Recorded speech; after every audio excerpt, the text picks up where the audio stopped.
দেখেন, আমার জীবনের অনেক কিছুই আছে যে হয়তো এই ঘটনাটার সাথে আমি জড়িতও না, আমি জানিও না। বুবলির সাথে আমার তেমন কোনো রকম কোনো সম্পর্কই নেই। বাট আমি দেখছি যে সোশ্যাল মিডিয়ায় চলছে।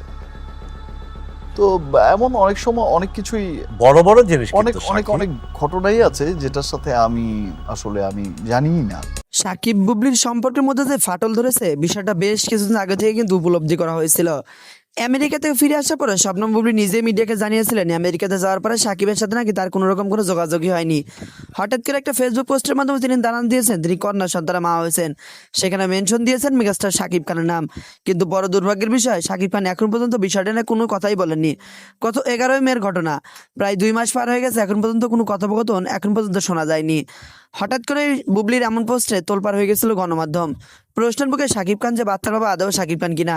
সোশ্যাল মিডিয়া দৌলতে বিভিন্ন সময় বিভিন্ন কিছু ভাইরাল হয়ে যায়, তবে সকল কিছুর আড়ালে অনেক কিছু থাকে। শবনম বুবলির মা হওয়ার গুঞ্জনটি কিন্তু বেশ কিছুদিন আগে থেকে চলছিল। তিনি হঠাৎ করে মিডিয়া থেকে হারিয়ে যান, পরবর্তীতে একটা ফেসবুক পোস্টের মাধ্যমে জানান দেন তিনি কন্যা সন্তান জন্ম দিয়েছেন। তবে গল্পটা সেখানেই থামেনি। নানান নাটকীয়তায় ভরা যান একের পর এক আসতে এসে।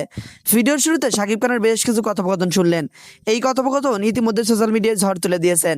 সাকিব খান নিজেই বললেন শবনম বুবলির সাথে নাকি কোনো রকম কোনো তার সম্পর্কই নেই। তাহলে বাচ্চার বাবাকে প্রশ্নটা আসতেই পারে। হঠাৎ করে শবনম বুবলি মিডিয়াতে দেখা দিয়েছেন। হঠাৎ করে রাতে তিনি একটা ভিডিও পোস্ট করেছেন, সেখানে দেখিয়েছেন কোনো এক সিনেমার শুটিংয়ে তিনি দেশে এসেছেন।